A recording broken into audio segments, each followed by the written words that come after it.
Oh, ano yung niluluto mo? Hindi, pinapractice ko yung lulutuin ko para kay Michelle Lee. Kinakabahan nga ako dahil sa makalawa, pupunta nga siya sa KTV. Yan ba yung pang minudo? Hindi, pag noodles to. Bakit noodles? Kala ko minudo luluto mo. Oo nga, gagawa rin ako ng menudo, pero gusto ko rin siyang gawa ng noodles na yung parang inspired pa dun sa recipe niya. Tapos lalagyan ko ng twist, ganun. Parang hindi ka okay sa ginagawa mo.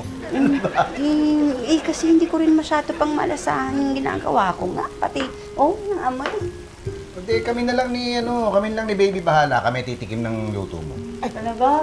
Eh, sir, ma'am, hindi pang chef yung panlasa ko. Hindi, okay lang yun. Ano na lang, padala natin sa opisina para matikman nila yung noodles mo. Ano? Nakakahiya. Baka mamaya hindi naman magustuhan. Hindi, okay nga yun eh. Para masabi nila yung mga comment nila, kung ano pa pwede i-improve. Patikim nga yun. Sabihin mo, ah. Oo. Ano? Parang mataba. Oh, kaya kasi. O, sige.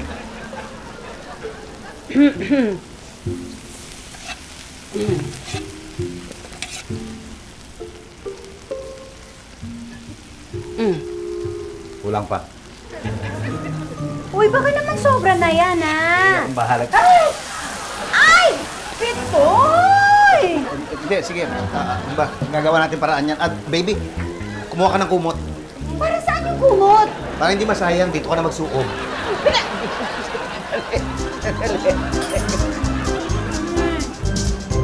Sana hindi mo nalang hinintay yung noodles na late ka pa. Hindi, okay lang. Kasalanan ko rin naman eh. Pero masarap na ba? Sa akin masarap eh. Ewan ko sa kanila. Ay, ma'am, sir. Ay. Nasabi ko na nga po pala sa kanila. Ay, talaga. Thank you. Oh, may hinanda kasi si Elsa para sa Nagluto ako, pero gusto kong tikman nyo. Tapos, yung mga suggestion ninyo, yung comments ninyo, feedback, pwedeng i-message nyo sa akin para alam ko kung meron akong kailangan i-improve. Kaya lang, hindi ko kayo masasamahan ngayon na kasi kailangan ko nang bumalik sa KTV. Sige po. Don't worry, Ma'am Elsa. Tama ang taong pinuntahan ninyo, no? Pagdating sa pag-judge sa pagkain, ako ang the best dyan. Hoy, eto ka na naman eh. Bibida-bida ka na naman. Hoy, wala ako sa mood makipagtarayan, ha? Pero sa kalmutan, gawa ko dyan. Ito, labang ka. Ay! Ay, ang Sige. ganda naman ng ako ko nyo! Pero ako po ang pinakamaganda, Ma'am Elsa. Kasi ako lang po ang may bato sa kuko. Ma'am Elsa, ako po ang gumawa nito mga to. Gusto niyo ba gawan ko po kayo? Murang-mura lang.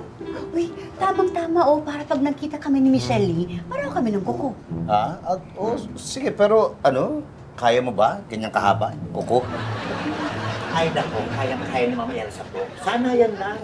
Uy, sige, mamayang gabi ha, gawin mo. Sige po. Uy, kain na! Oo!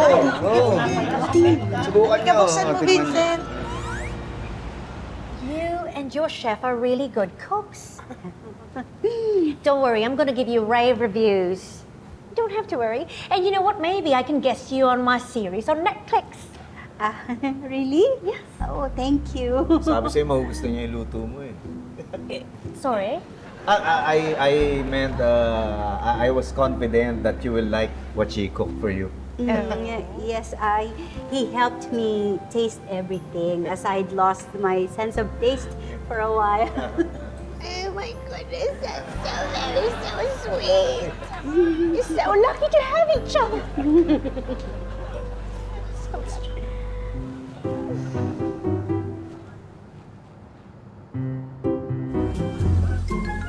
Uy, ayan, nilabas na ni Michelle Lee, oh. Alin? Yan yung review niya dun sa mga niluto ko.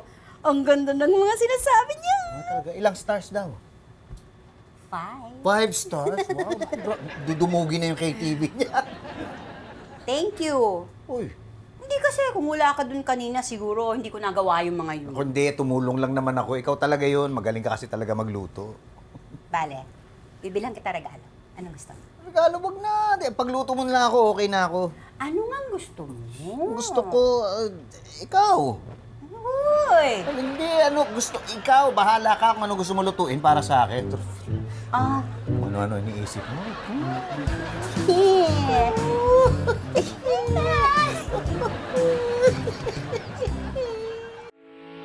Getting all your Kapuso shows has never been this affordable. Subscribe to the GMA Pinoy Pack on YouTube TV for only $14.99 a month. Watch GMA Pinoy TV, GMA Live TV, and GMA News TV anytime, anywhere. Matawa mo